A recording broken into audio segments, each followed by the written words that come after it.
Magandang umaga sa ating lahat. Meron lang akong sabihin sa inyo. Alam ba ninyo, ang santo na madalas binabanggit na divorce is the passport to hell ay si San Juan Chrysostom.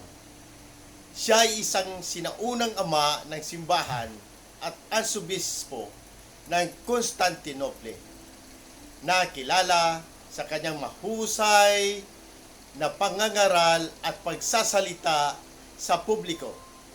Binigyan diin ni San Juan Chrysostom ang kabanalan at di mawawakas ng kasal sa kanyang mga turo.